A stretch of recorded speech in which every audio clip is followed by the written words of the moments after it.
I better learn something about them.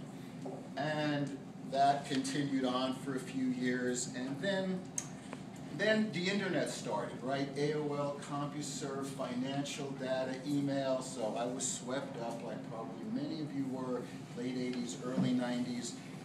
About 92, 93, a friend of mine who is a contractor, a guy that I had gotten involved in computing, had an opportunity to buy 400 Mac computers from Robertson Stevens Emerging Growth, a financial company in San Francisco. They were updating to PowerPC at that point. They were leaving the 030 and the 040 machines behind. And it seemed like a good idea. We spent 30 grand to buy, sight unseen, about 3 or 4 pallets of computers, 400 Macs, monitors, printers, peripherals, and we didn't know what we bought and we didn't know what worked. We spent 6 months in his basement taking apart every computer, pulling the RAM out, the video cards, everything, to try to get some of this stuff to work. We spent the next year and a half, this is before eBay, before Craigslist, we spent a year and a half selling whatever we could put together working on the AOL classifieds, which was the place to sell stuff at that point. We made our original investment back, luckily, and in that time, I learned probably 75% of what I know about computers now. So, updating. In '97, I moved to Santa Barbara and started Mac Computer Guy. And that's the name of my business, and I'm the Mac Computer Guy. Now, a little detour here. Also, in the late '90s, I got involved in that horrible trap of stock day trading. So I had now to get even a firmer grasp on computing, because day trading put such a stress on computing that I had to make sure my computers were running perfectly well. Not only my Macs, but I had to get into Windows, because all of the day trading software is really written for Windows.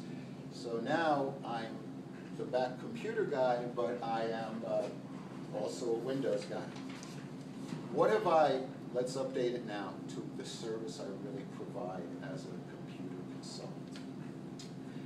One thing that I see all the time is clients, computer users run into problems. They get advice from their brother-in-law, their uncle, and it's maybe half the picture. It solves a small part of the problem, and it's a patch, and it possibly works for a while, and then it stops working, and they try another patch, and by the time they get to me, the computer is barely working. So I am faced with a situation where I have to demystify what they've done and try to give them the right information. Now, admittedly, I can't keep up with everything going on in the computer world. It's too immense, it's too massive, but my motto has always been stay one web page ahead of my clients. That's all I really have to do to know one little thing that you may not know to keep you going.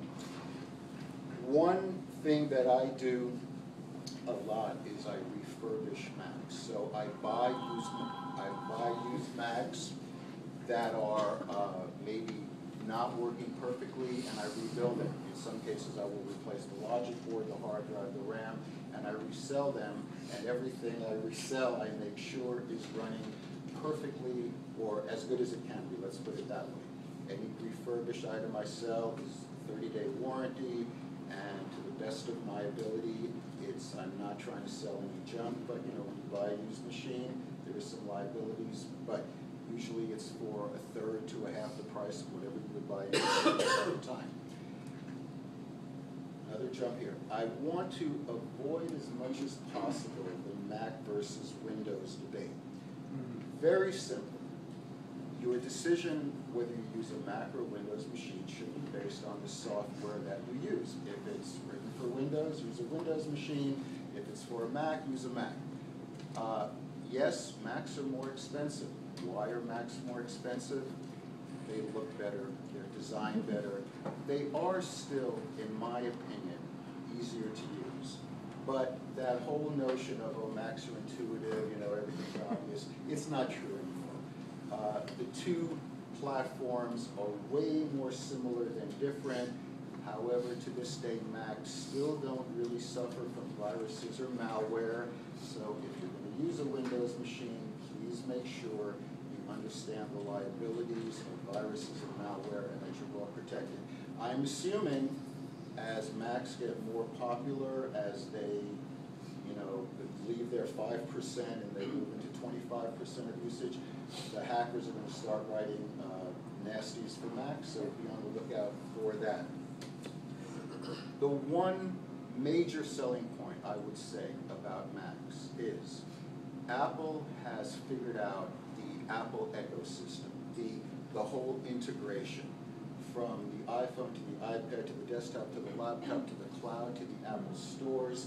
If you want to have a relatively easy experience, and I use easy in quotation marks, Apple has figured out a way to make computing easier. Not completely easy, but there's just the system there that you get involved in. Steve's telling me I have 2 minutes. Questions? Yeah. We have an older laptop, a Mac laptop, and it gets really hot. Mm-hmm. Like, is that some sort of inherent with that model? Yes, I don't it even know is. the model is. Several Macs, the processors were not, the cooling systems, the processors were not designed as well as they could have been, and they get hot. And he is one of the major reasons why computers fail. So you could lift it up, get it off. Use one of the cool. You could use a fan. You could lift it off the table and try to cool it off the place. Would they have little cooling platforms? Yeah, you can. Yeah.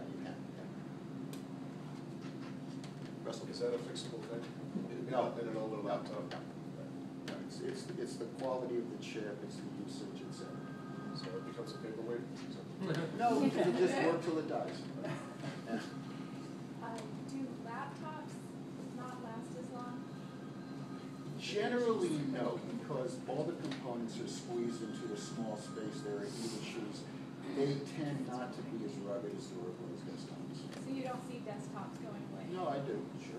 Oh, no, I don't. Well, yeah, I do. Desktops remain for their durability? Yes, yeah. Do you refurbish iPads? No, I don't have any of that. I don't know if anybody does. Can't have those things. Yeah. Do you refurbish desktops as well as Yes, laptops? I do. Okay. Do you do networking Yes. other than this?